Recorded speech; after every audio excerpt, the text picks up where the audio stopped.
All right, ladies and gentlemen, welcome back to the Writer's Block with Bobby Brown Jr. All right, we are back again here at it's the your prerogative. We're back again at the ComedyZone, Jacksonville. The voice that y'all are going to hear with me today on the show, we got the very hilarious, very funny, hard-working entertainment. We got comedian Tony Roberts here at the ComedyZone.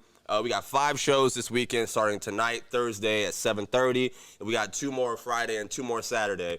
So make sure y'all go to ComedyZone.com, get your tickets. You can use code TWB25 for 25% off with them. And without further ado, let's talk to the man of the hour here. Tony Roberts, how you doing today, sir? TWB. Yes, sir. I'm here, people. Yes, sir. I'm here. You've been asking about me. You've been wondering why I ain't came. It's too late now. You need your ass beat if you ain't got your tickets right now. Absolutely. Tony Roberts in the building, people. Let me give you some air horns for that. Let me give you some air horns. Thank you, ladies and gentlemen. Thank you. We got comedian Tony Roberts here in the building. So have you played the ComedyZone before here? You know, I never played this one. All right, how are you feeling about it? I played a couple of comedy zones. I like to go to new areas. I like to go to new cities. I've been to Jacksonville a few times, but, you know, like private events. A friend of mine had a comedy club here. I was at 3-4 years ago. It was I forgot what the area, but right after I got out of there, something happened and the whole area shut down. Oh, wow. You know, it was like we didn't want them plazas. Yeah, and okay. then the real estate person who owned it shut all the buildings down. So I haven't been here since. That's like almost 3 or 4 years ago. Okay, but, I think I might know the club you're talking about. But everybody knows when they see me on stage, when they see my stand-up, when they know the voice, they know the energy. If you don't know Tony Roberts by now, Tony T. Roberts, welcome out your coma. Because I've been out here a minute. But yeah, everybody know the energy, they know the voice, they know the energy, they know how I do when I'm live. So I got a lot of fans in a lot of cities I got to contact. Because I go to every city I go to every twice a year, but now it's once a year because I'm so busy. Okay. But I got cities that people are inquiring to my agent, when he's coming here, but I have never been, or I haven't been in 10, 12 years. So I'm trying to get around this year. We're making a point to get around to all the smaller cities. That you haven't hit before? Yeah, that they drive to the bigger cities to see me. So I want to go out there and sell those out, you know, and yeah, so Jacksonville, I didn't know Jacksonville was this big. Yo, Jacksonville is large. Dude, I got from the airport, my car guy came and got me, the service. We drove it 40 minutes and still wasn't at the hotel, but we were still in Jacksonville. I thought Jacksonville was a town. Absolutely not. This is a city. I'm pretty sure this is one of the biggest cities by landmass in this country. This gotta be one of the biggest, because I do Texas a lot. Okay. You go to Houston or Dallas, and you could drive, and you're still in Dallas. Yeah. And then drive some more, and you run out of gas, but you're in Dallas. Yeah. The guy was telling me it's gonna take about 35, 40 minutes to get to the. I said, well, what part of Florida is it? He says Jacksonville. I said, where we at now? He said Jacksonville. Yeah. And I didn't realize Jacksonville was just.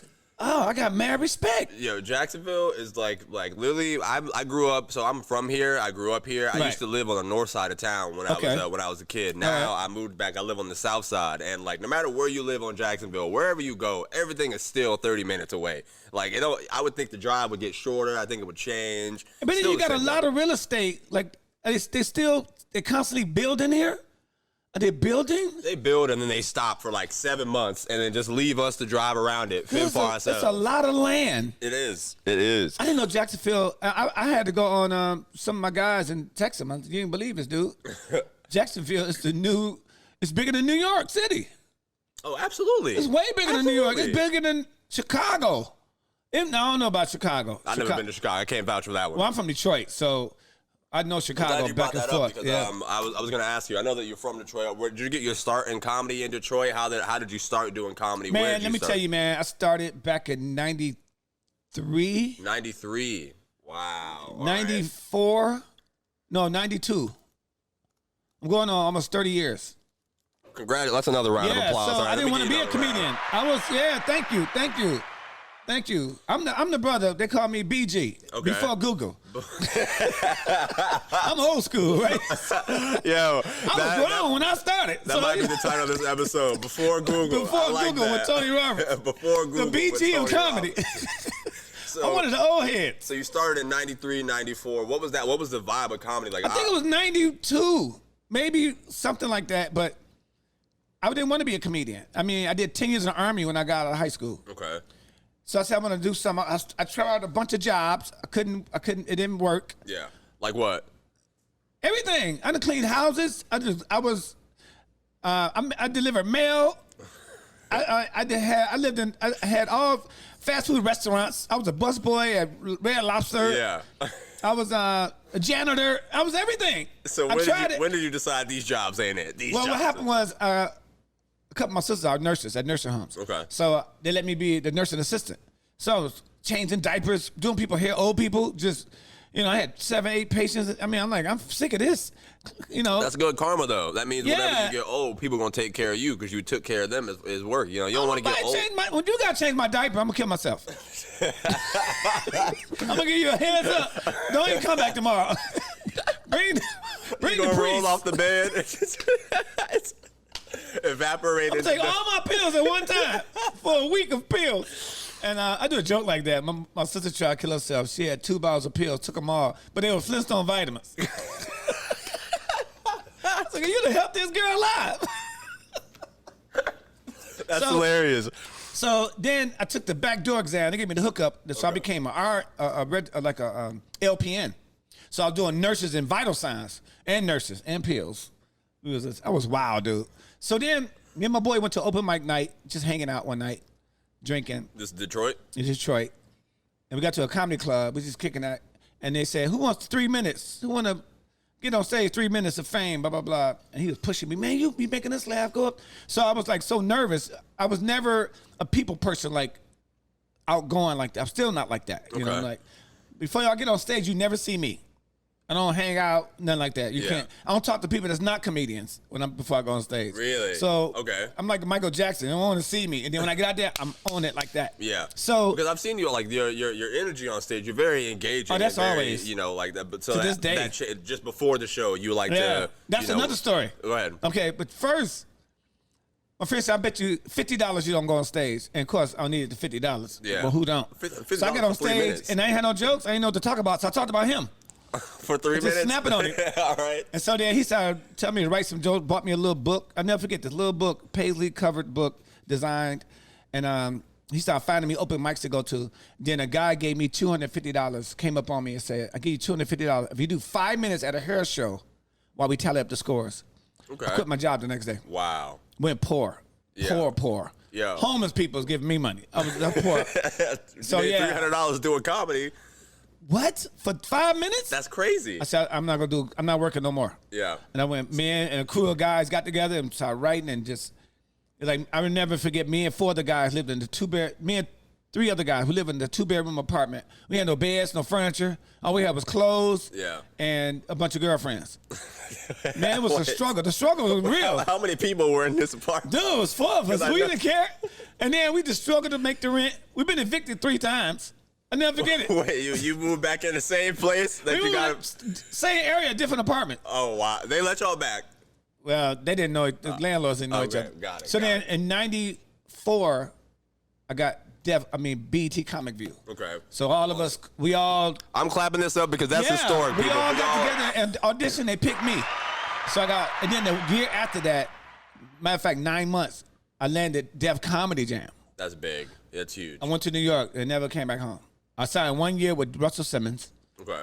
Def Comedy Jam, and they was booking me and bam, I never came back home. So talk to me about I'm a young comedian. I've been doing this for about 3 years. I know you're a comedian. You're Yes, so sir. calm and cool. Thank you. I thought you was a piano player. Yeah. I thought you played the piano and sing. Of all things, the piano floored me. I've never gotten that before. You're like you'd be like playing the piano and just doing that. Yeah. Thank you, people. And you got the tip jar. Hey, you look so smooth. No, sir. I wish I could play. You got violinists all over you, brother. I'm not gonna be a violinist. That's I'm not smooth enough for that. I don't got the chin. No, work. you're like a writer. That I will take. This is like the a writer's writer. block. This is the writer's block with Bobby Writer's Brown Block. Jr. It's the name of the show. Yeah. But yes, sir. I'm a comedian, and today's climate of like comedy is like I don't think that there is a thing that we have, like a place that we go to that was like Def Comedy Jam or Showtime at the Apollo or Comic View. So I wanted you to speak to like what was that era like performing there and how you've seen things grow and change. But every corner, when I was coming up in comedy, every corner you turn is an open mic night. We did it in bars, in saloons. We call it saloons. They've been so rough. I'm talking about we get booed and just hissing. But they had the comedy night. Everywhere you go, now it's hard to find a bunch of comedy spots to go up on stage. And then a lot of these established comics, comedy clubs like this one, they just can't afford to let anybody on stage act a fool. Yeah. So they always have open mic nights on Tuesdays, and then no matter how bad you are, you're going to get better one day. I mean, you're supposed to. But you can't be taught this. A lot of people take classes. You can't be taught comedy. It's got to be in your blood at birth. Yeah. And it's up to you to water it and let it grow and keep doing it. When I was on, you see me on stage. Yes, sir. I used to stand on the mic when I first started. What does that mean? I used to stand the mic in front of me on the mic stand and wouldn't move because I was too nervous. Okay. And I was trying to do jokes and everything. I watched Sinbad, and he knows this. I do it in all my interviews. I watched him do a special called Afros and Bell Bottoms, and he was all over the place. Yeah. And I've been breaking chairs and mic stands ever since. So that inspired you to get out of that, just standing still. I didn't know who I was or where where I was at. I didn't know what I wanted to be, and I wasn't comfortable. I was so nervous because I'm not expressing. So my thing is, the punchline to me is not the joke. Okay. It's after the punchline. I act everything out. That's interesting. Everything. I'm a one man play. That's what I heard. Somebody told me that before. Yeah, I'm gonna roll with it. So you're a one man player, Tony. I am a one man player. Sinbad is my guy. That's my number one in my career is because of him. For watching anyone else, you have any 4 more after that list who inspired you or helped you learn something else, helped you, just learn how to. D.L. Hughley, the speed. D.L.'s huge. Because we're big together on one-liners. Okay. We just snap. We don't have a whole bunch of dragon stories. We just keep it moving. Robin Harris, when I was on Comic View that year, I won the Robin Harris Award for Most Original Comic of the Year. My first time on TV, and I had a cast on my foot. I had popped my Achilles. And I went to LA. Still moving around doing them jokes. And I just threw the crutches down. I couldn't run around. And I won the award. It's in my mama's house right now, dude. I couldn't believe it. That's dedication. And so, this Robin Harris, D.L. Hughley, Sinbad, Bernie Mac, Red Fox. R.I.P. Bernie Mac. I'm a Red Fox dude. Okay. Richard Pryor, the king of comedy. He's got his accolades. But I'm a Red Fox dude first. All right. Do you remember your first? Good set? Like, what was that like? Like your first set where people were like rolling, laughing, where you were like, "Oh, I killed tonight."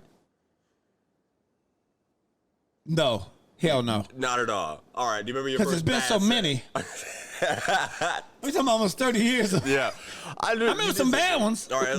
You got a bad set story for us? Also, ladies and gentlemen, if y'all can hear that, that's the rain. We just gonna pop through it. We talking. Is that what that is? Yes. Oh, I thought that was your heart thumping for, what's your name again? Oh, you don't even know her name. Jenna. I thought it was your heart for Jenna.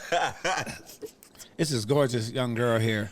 And Bobby Brown Jr. know he like her. Listen, all right, go ahead. They might be just good friends, you know what I'm saying? And she's Korean and Puerto Rican, so when she cook for you, you're gonna have heartburn. So listen, shout out, thank you for all your help, Jenna. Yeah, she's a good friend. We're not. My best set, my first good set. Oh, comedy competition. Okay. In Detroit. I had been doing comedy 2 years. And I got this comedy competition. I made the finals. My name was T-Bone when I started comedy. T-Bone? Everybody wanted to have something, Oh, this is like the 90s? It's like 91, 90, something like that. Okay. So Tony T, is that the T-Bone in the middle, right? T-Bone was just T-Bone. So then when I made the paper, the finals in the competition, I can't believe I made it, right? And so I said, I want my family name to be in it. So I put Tony Roberts, and I didn't never change it back. And that's why you've been going. Yeah, I didn't want T-Bone in the picture. That sounds like a gang. That's like a thug. Like, they're going to check me for my warrants. And I owed child support at the time, so I didn't want them to look up, dig into my life. Alias, a.k.a. T-Bone. Signing child support as T-Bone is honestly hilarious. Yeah. T-Bone still owe money, but Tony Roberts don't. Yeah, but man, that was my thing. Okay, I'm gonna tell you a secret. This is how I made the finals. Okay. My brother-in-law and his friends used to go to all the preliminaries and hiss and boo everybody else. Wow. Except me. Yo, that's teamwork. That is great teamwork. They say heckle everybody. If I got some soldiers on my garbage. team. Oh, get out of here. And everybody's struggling, trying to win. And they get to me and they be roaring and laughing and clapping. I go, thank you, thank you. And the thing about it is, I didn't want to get kicked out, so I didn't let people know I even knew them. Yeah, you can't make eye contact. But I didn't tell them to do that. Yeah. They just, they did it off the love. That means they support you wholeheartedly. Ain't nobody come out to my shows yet and boo I didn't people want to in front of cheat, me. but I wanted to make the finals. Honestly, that's not cheating. That's I think you just lined it up. Your homies. That wasn't nothing but Jesus. Want you do it? Jesus and them boys. Jesus and them boys. So you've been doing comedy 30 years. Going on Tony. 30 years. Is there like something that you've done so far in your career that was most meaningful to you? Like something you were like, wow, I finally got to do this. You know, something you were working for that maybe all those years of work finally went into.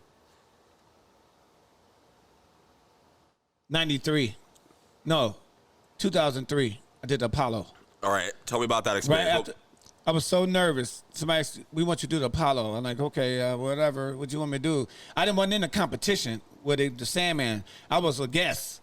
So I never forget, I wore my Detroit Red Wings jersey, and I was nervous as like I was going to get a autopsy or something. I was nervous. So we got in the basement, and they run off the line of the lineup. The guy said, okay, we got this girl going to sing. This guy going to do some magic. Okay, then we got Ja Rule. Ja Rule, that's when he had his hit. Okay. He was Ja Rule. All right. Ja Rule, you're going to do 2 songs. Okay, you got that ready? And then somebody else, one of the girls, I think Ashanti going to come in and special guest with him. And then it's okay, next after that, we got, who's Tony Roberts? I said, wait a minute, hell no. First of all, I'm not going after Ja Rule. Yeah, I was about to say Ja Rule and Ashanti. Don't nobody know me? He said, so you don't want to do it? I said, yeah, I got to do it, but shit. So I was so, oh my God. If I had some cocaine, I would have did it. I only do cocaine. Ja Rule went up. Yeah. Everybody left their seat and went to the front. It was a concert. Mm-hmm. It was like ridiculous. They're reaching for him. He doing it. Shanti came out. They passing out. They kicking it. I was like, shit. So then right after he left, the person came out and said, y'all give it up for our comedian for the night, Tony Roberts. I went out there. Didn't nobody bud. They clapped a little bit. So what I did, I said, I got to make him laugh. I got to do something, break the ice. I said, anybody going to come up out your seat for me? Come on up here. I'm reaching out my hand. Don't be afraid. I'm going to be famous one day. And then one girl way at the top tier, she said, I'll come down for you. I said, jump, bitch. I got you.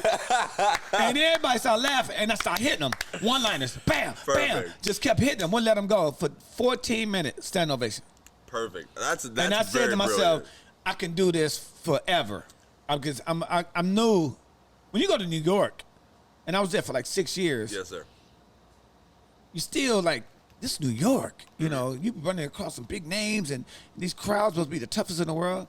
After I did that, it was over. And they were laughing, they were rolling, they were rocking with you? The word got around the state of New York that what happened, I was the dude. And I've been there ever since, just popping. Oh, man, yeah. Then I did like 7 more comic views. And the last comic view, 2 weeks before Katrina hit, we was in New Orleans. Okay. We did the last tape on the comic view. Wow. I did this joke. I'll never forget this. I did this joke about Rosa Parks. I said, I'm from Detroit. Everybody, some people clap, all right. I'm the home of Rosa Parks, our pioneer. And I met her, once or twice, just ran across her. I said, yeah, that's that lady, she's history right there. She getting old. She just wrote a book called What Bus? Son. A month and a half later, she died. Oh my God. And the thing ain't even aired. So I said, well, guess why they edited it? They're going to cut that out. I mean, who would air that? Yeah. Bam! Biggest shit. I'm right there. That's hilarious. You got to air that. Soon they aired it, dude. I mean, my mom, I had 100 calls. What was you thinking? I said, she was alive when I said it. When I wrote this joke. Yeah, it was, people laughed. Yeah. So, that's what it's about. Transitioning from that, I want to make sure we bring this up before we get out of here. You're currently working on your 4th comedy special, right? And you're taping it at the Apollo in Harlem. Back to the Apollo. Yes, sir. Back to the Apollo. Yeah. How did that? Like, how did you put this all together? Is this something you've been working on? You're like, I know. Because I did L.A. I went back to Detroit. Did it home. I live in Sacramento. It's going to be Apollo or it was going to be Charlotte. Okay. Charlotte is like that. For some reason, Charlotte, North Carolina is the ideal place for comedy. Really? That's where the Kings of Comedy shot theirs, and my boy Dion Cole just shot his out last year. Because something about that city, man, it's the neutral ground of the East Coast. I've never performed in North Carolina, but they laugh. They suck up comedy. That's the best. It sounds like the best comedy fans. Come on, dude. White, black. You mentioned Kings of Comedy. That was the first tape of comedy. I had that on VCR tape, still. Really? Yes, sir. Yeah. I had that on VCR tape. Yeah. Rewinding it. When I was young, it was Bernie Mac. My mom ain't want me to watch that. Your parents. So tell me, how long you been doing comedy? I started in 2018, so this is my third year. So you ever go out different cities and just meet some new comics and hit they open mics? I started in Tallahassee. I didn't start here in Jack. So I was in college and I started doing comedy up there. And then I just moved back here to Jacksonville literally this August to grow my name out here. Because when I was here, I wasn't a comedian. I was, a kid graduating from high school, going off and stuff. Now that I'm back and I'm doing this podcast and I'm out doing shows. You perform here? Just last week. Yes, sir. My first time here. Oh, really? Yes, sir. Who'd you with? Ali Sadiq asked me to do a guest spot on the show. That's my boy. Yes, sir. Yeah. So that was my first time performing here. Okay. You here this weekend? Say that again? Are you here this weekend? No, sir. Are you in the city? They don't. So I do open mics and stuff out here. They don't really have anything on the Friday, Saturday, more so night. So I usually come here to watch these shows. As Jenna, I've been here every weekend for quite some time. So you can do a couple of days, a couple of nights here. Do a couple of guest spots. I've been figuring it out. I just did the first one last week. I was trying to figure out how to. That was your first guest spot here last week? Yes, sir. Well, do a couple this week. Okay. We here all weekend. Oh, all right, absolutely. We ain't doing shit. Oh, wow, yes, sir. Thank you. Yeah, thank you. Come on tonight, tomorrow, whenever you want to do it. All right, yes, sir. Yes, sir. Absolutely. I gotta have this up tonight, so I'll figure it out. Yes, sir. I'll be here. Oh, okay. I'll communicate with you. Thank you. So you're gonna and you call you Bobby Brown Jr. on stage? Yes, sir. That's I go by my real name. BBJ. Nah. That sounds like Bobby peanut butter and jelly. I go by jelly. Yeah. I mean, that would be a horrible stage name. I feel like for me. Hey, but people will come see it. We gotta go see Biscuits and Jelly. Biscuits and jelly. Oh see what he talking about. And call you out doing comedy, making biscuits for real. It's this motherfucker serious. About the special that you're working on right now. So you've done 3 hours before this. You've done three. You worked on 3. What is this one special to you anyway? Do you have one that you love the most, or one that you want people to go? Hey, go check this out. Every time I like one, the fans say they like another one. Really? Okay. So which one do you like? I like Motor City, Motor Mouth. For some reason, it just was shot. I don't think it was the jokes. It just shot better. Okay. Yeah. The first one, they asked me to do a comedy. They asked me to do the special on a Wednesday evening. I said, when you want to do it? They said Friday. 2 days later. So I went out there raw. Just went out. Wow. And people said that's the best one I did. Really? That was in 2008. Okay. Was that hard for you? What did you... It was real hard because it's supposed to sold out 400 people. In 2 days, they ain't tell nobody. They had 120 people in the crowd. It was all right here. Wow. So I had to cheat it and act like it was full. Yeah. If you watch the show, you never believe that it was just 120 people because I performed like it was packed. And I had to really act that shit out. It's Motor City, Motor Mouth? No, it's called Wired. That was the very first one. Everybody said they could tell I was just coming up with shit. I'm like, wait a minute, let me prepare. And where'd you shoot that one at? In L.A. That's kind of the worst spot to be shooting. Really? Why do you think that? Because audience in L.A., a lot of them actors and performers, and they think they're already celebrities. So they didn't come to laugh. They come to be just to be out. I've been hearing that a lot about. I don't do that. Yeah, the L.A. crowds and stuff. You stay. Where do you like to perform the most? So if you have top 3 maybe places. Seattle, Chicago, North Carolina. Is it the crowd or the clubs? Is it the crowd? The people. Okay. Yeah. So people just let you do it to them. They're not there all proud. And then you go to some place, like you go to too far in the South, like I went to Mississippi. First, I was the only one with shoes on. So I'm like, excuse me, sir, I don't think that Billy Goat's supposed to be sitting in this club. So they don't, I think they only get the comedians that's from there. Okay. Or from the South. They got that southern thing about them. And if it's something raw about it, they want that something. They laugh, they dig me, but they're not like I can feel it. Yeah, you go too far in the South, and they don't really go out that much at all. Okay. So if you one of them young internet dudes, or you just something about them. Yeah. I like Atlanta, the South, Birmingham, the South. I'm smashed them. But when you go down to them little hole in the walls, shit. That's where I started. Like not like well in Tallahassee it's a little different, but the crowd there is also just more so like sometimes they don't come to laugh. They just a show is here. They're doing a show here tonight. Like this weekend is going on. This is a football game. It's a big Florida Georgia weekend. Because everywhere I go, it's one of the nothing biggest. but Bulldogs. Yeah, or Gators. And that's a rival or something? Yeah, Florida Georgia rivalry. It's literally one of the biggest college football weekends. Like Michigan and Ohio. Yeah, but I think a little bit bigger than that down here. I don't know. You know what? Because like Michigan got the biggest football stadium in the country. But them in Ohio State go so far back, and that's the biggest thing up north. But down here, college football in the South is bigger than NFL. It's bigger. Okay, I can see that for sure. It depends on where you are. Like sometimes that's all you got. Yeah. Okay. Yeah. Some states, that's all you got. That's why Alabama's so big. They ain't got nothing else. There's no other professional. There's no other professional. That's what it is. I think it would be here. It would be pretty split. There's a lot of Jaguars fans who live here. You know what I mean? I think college might be secondary a little bit here, but. Go to Alabama. Yeah, Alabama, Tallahassee. You can hang it up. NFL. What? Yeah. Nobody cares. What? No free liquor. That's what NFL stands for down there. Because, but that's going on Saturday, right? Yes, sir. I gotta watch that game. Are you a college football fan? Do you have a team? No, I don't even watch college football. All right, cool, perfect. Neither do I. But Michigan and Michigan State playing this weekend, so I gotta watch it. Come to Michigan State.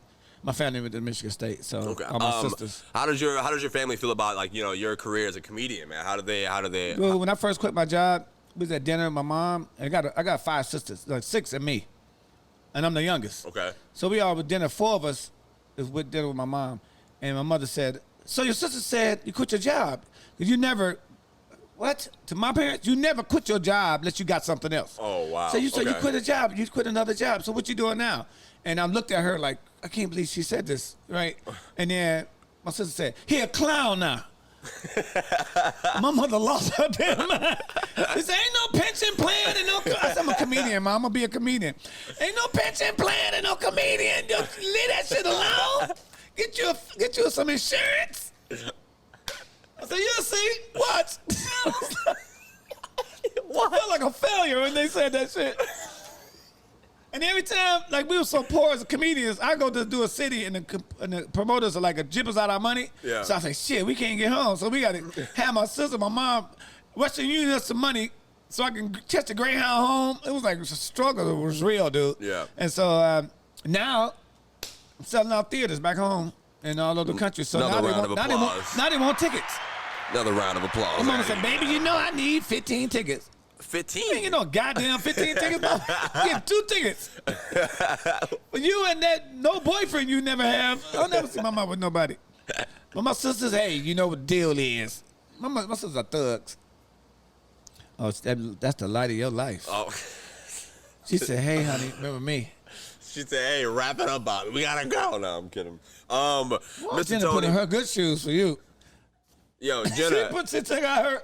Please, I didn't even think that she was gonna walk in. When you said you were going to get your shoes, I really thought you weren't coming back in those. I didn't know that. She got some real boots for him. For those of y'all who don't know, Jenna's in pajama socks and some Crocs. Some Walmart Yeezy Crocs. Some Croc Yeezy house shoes. What did you say? That's the Korean in her. That's what they be cooking the food at. When you go to the store in the back.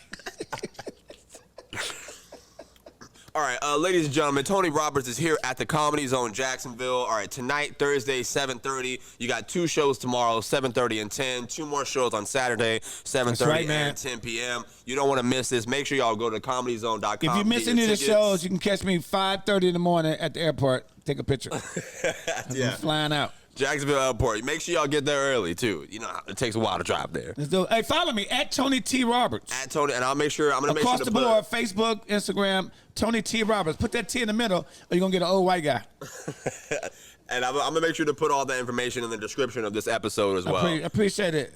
Anything else you want to say before we get out of here, You're sir? not Bobby Brown's son. I'm not the Bobby Brown. No, sir. Somebody Bobby Brown. Yeah, It's another Bobby Brown. But not the the king of pop. Not prerogative Bobby Brown. No. This one didn't have prerogative. Jenna, I'm gonna say Jenna. It's not him. Ladies and gentlemen, Tony T. Roberts, all right, here at the Comedy Zone. This is another episode of the Writer's Block podcast. Thank you all for listening. Tomorrow, I don't know where I'll be, but I'll be there. I hope you join me. You'll be on stage. Oh, yeah, I'll be on stage. Come check him out. We were just talking about that. So y'all come out to the Comedy Zone. All right, we gone, people. See y'all there.